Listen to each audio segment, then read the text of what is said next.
Chapitre social, vous vous en êtes peut-être aperçu ce matin en vous rendant dans votre pharmacie. Celle-ci était fermée. La majorité des pharmaciens de la Loire étaient dans la rue ce jeudi. En cause, les rémunérations en baisse, les fermetures d'officines successives dans le département et la chute des prix du médicament. Pour les professionnels, le malaise est profond. Cyril Pellissier. Les pharmacies portent close ce matin en raison d'une grève massive. Plusieurs centaines de pharmaciens venus de toute la Loire se sont rassemblés devant la CPM de Saint-Étienne avant de se diriger vers la préfecture pour clamer leur ras-le-bol. Dans la Loire, 28 pharmacies ont en 10 ans dû baisser définitivement le rideau et depuis 3-4 ans, les prix des médicaments ne cessent de baisser. On a une activité économique, quand les produits que vous vendez sont de moins en moins chers, forcément votre activité économique s'en ressent.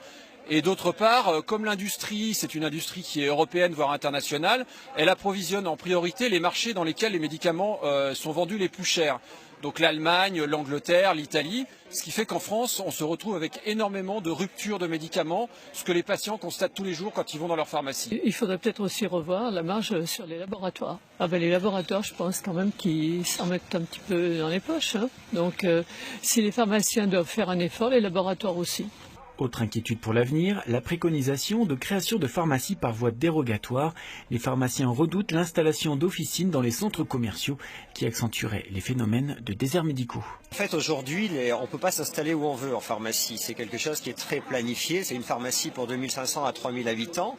Et le gouvernement voudrait pouvoir remettre en place les créations par voie dérogatoire. C'est-à-dire qu'au bon vouloir des politiques, parce que ça les arrange d'en ouvrir une dans un centre commercial ou dans une zone touristique, ils pourraient permettre à un pharmacien de s'installer n'importe où. Évidemment, les pharmacies qui sont déjà fragiles du fait des baisses de prix et autres, ça finira de les tuer et de les faire disparaître. Le médicament, c'est pas un produit comme un autre, c'est pas un produit commercial. Donc non pour la grande surface et oui pour la grève des pharmacies. Je trouve que les pharmacies de quartier, disons, sont utiles. Parce qu'on ne peut pas toujours aller dans les centres commerciaux. Donc quand on habite un quartier en centre-ville, on est bien content d'avoir une pharmacie à sa porte. Enfin, les pharmaciens souhaitent surtout un changement de modèle économique afin d'être rémunérés à l'acte pharmaceutique ou encore obtenir le droit de prescrire certains médicaments sans être obligés de passer par un médecin. Début des négociations avec la CPM, l'État et les syndicats le 22 février prochain.